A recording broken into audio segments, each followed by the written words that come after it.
Kapatid, minsan ba sa buhay mo naramdaman mong parang wala ng direksyon ng lahat? Yung pakiramdam na gusto mo na lang talikuran ang lahat ng nasimulan mo? Ganyan na ganyan ang naramdaman ni Teacher Marlon. Isang dedikadong guro sa isang maliit na paaralan sa kabundukan. Pero nang pumanaw ang kanyang minamahal na asawa, tila gumuho ang mundo niya. Imbawat araw, lalong lumalalim ang lungkot sa kanyang puso. At ang dating sigla sa pagtuturo ay unti-unting napapalitan ng panlalamig. Ang paaralang minsan niyang itinuring na pangalawang tahanan, ngayon ay parang isang paalala na lang ng masasayang araw na hindi nababalik. Napagdesisyonan niya, iiwan na niya ang bundok. Isasara na niya ang paaralan. Akala niya, tapos na ang lahat. Pero hindi niya alam, may isang hindi inaasahang bisita na magbabago ng kanyang desisyon at magpapaalala sa kanya ng tunay niyang misyon. Isang umaga, habang nag-iimpake na si Teacher Marlon at naghahanda para sa kanyang huling linggo ng pagtuturo, may isang pambihirang nangyari. Isang baka ang biglang pumasok sa kanyang classroom. Nagulat ang lahat, lalo na ang mga bata. Pinalabas nila ito pero kinabukasan, bumalik na naman ang baka. Paulit-ulit, araw-araw, parang isang estudyanteng ayaw umabsent sa klase. Noong una, inisip ni Teacher Marlon na baka nagkataon lang. Baka naghahanap lang ng makakain o masisilungan ng hayop. Pero habang tumatagal, nagsimula siyang magtaka. Bakit sa lahat ng lugar, sa classroom pa niya palaging pumupunta? Parang may sariling isip ang baka. At ang mas nakapagtataka tuwing oras ng klase, tahimik lang itong nakatayo sa isang sulok, parang nakikinig.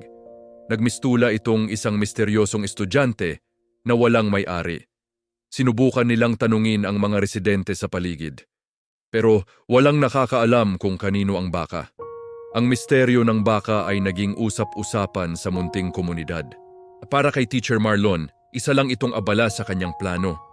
Pero para sa mga bata, isa itong kaibigan na nagbibigay kulay sa kanilang pag-aaral. Hindi niya pa alam noon, pero ang bakang ito ang magiging susi para buksan muli ang kanyang puso. Lumipas ang mga araw at ang presensya ng baka ay naging parte na ng kanilang klase. Pinangalanan pa nga ito ng mga bata na Bantay.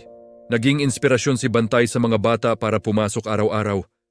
Pero si Teacher Marlon, kahit na medyo natutuwa na rin siya sa baka, buo pa rin ang desisyon niyang umalis. Hanggang isang hapon, habang nililinis niya ang classroom, napansin niyang may nakasabit sa leeg ni Bantay. Isang maliit na supot na luma na at medyo marumi. Dahil sa kuryosidad, dahan-dahan siyang lumapit. Akala niya, basura lang. Pero nang buksan niya ito, nanlamig ang buong katawan niya. Sa loob ng supot, may isang lumang ID. Nanginginig ang kamay niya habang tinititigan ang litrato sa ID. Isang pamilyar na mukha. Isang ngiting hindi niya malilimutan. Ito ang ID ni Leo, ang isa sa pinakamatalino at pinakamasigasig niyang estudyante noon. Si Leo na laging nagsasabing gusto niyang maging guro balang araw katulad niya. Si Leo na pumanaw sa isang malagim na landslide noong nakaraang taon. Biglang nag-flashback sa isip ni Marlon ang lahat. Naalala niya kung paano laging ikinukwento ni Leo ang alaga nitong baka. Ang bakang kasama niya sa pag-aararo, ang bakang itinuturing niyang matalik na kaibigan. Ito pala si Bantay, ito pala ang alaga ni Leo. At doon sa harap ng kanyang mga estudyante, hindi napigilan ni Teacher Marlon ang mapahagulgol. Niyakap niya ang baka. Sa isang iglap, naintindihan niya ang lahat. Ang baka ay hindi lang basta hayop na naligaw. Tila may dala itong mensahe mula sa kanyang yumaong estudyante. Isang mensahe ng pag-asa, isang paalala ng isang pangarap. Ang pangarap ni Leo na maging guro na may pagpatuloy ang pagbibigay ng kaalaman sa mga bata sa kanilang lugar. Ang araw-araw na pagpasok ng baka sa classroom ay hindi aksidente. Para bang si Leo mismo ang nagdadala sa kanya doon para ipaalala kay Teacher Marlon na hindi pa tapos ang misyon niya. Sa sandaling iyon, natunaw ang lahat ng pait at lungkot sa puso ni Teacher Marlon. Pinalitan ito ng isang bagong determinasyon. Tumingin siya sa kanyang mga estudyante na may pag-aalala sa kanilang mga mata. Nakita niya sa kanila ang parehong pangarap na nakita niya noon kay Leo. Napagtanto niya na ang pag-alis niya ay hindi lang pagtalikod sa isang gusali.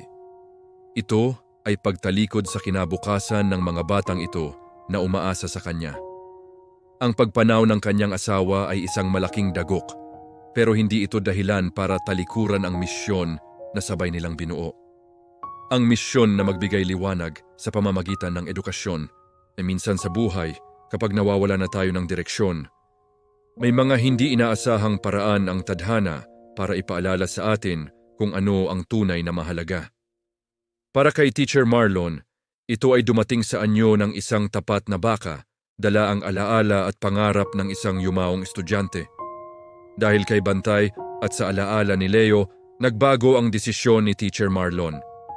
Hindi na niya isinara ang paaralan, and sa halip, mas lalo pa siyang naging inspirado na ipagpatuloy ang kanyang pagtuturo. Naging simbolo si Bantay ng pag-asa at pagpapatuloy. Nananatili itong kasama nila sa klase, isang buhay na paalala na ang mga pangarap ay hindi namamatay, kundi na ipapasa. Ang kwento ni Teacher Marlon, ni Leo at ni Bantay ay nagtuturo sa atin ng isang mahalagang aral. Ang ating misyon sa buhay ay mas malaki pa sa ating sariling mga problema at kalungkutan. At minsan, ang mga pinakamahalagang paalala ay hindi galing sa mga salita, kundi sa mga simpleng bagay na ipinapadala sa atin ng tadhana, tulad ng isang bakang tapat na pumapasok sa eskwela araw-araw. Ikaw, kapatid, meron bang pangarap na iniwan sa iyo na dapat mong ipagpatuloy? May misyon ka bang nakalimutan na kailangan mong balikan? Huwag kang susuko, dahil baka sa hindi mo inaasahang pagkakataon, may isang bantay din na darating para ipaalala sa iyo ang daan pabalik. Maraming salamat sa panunood.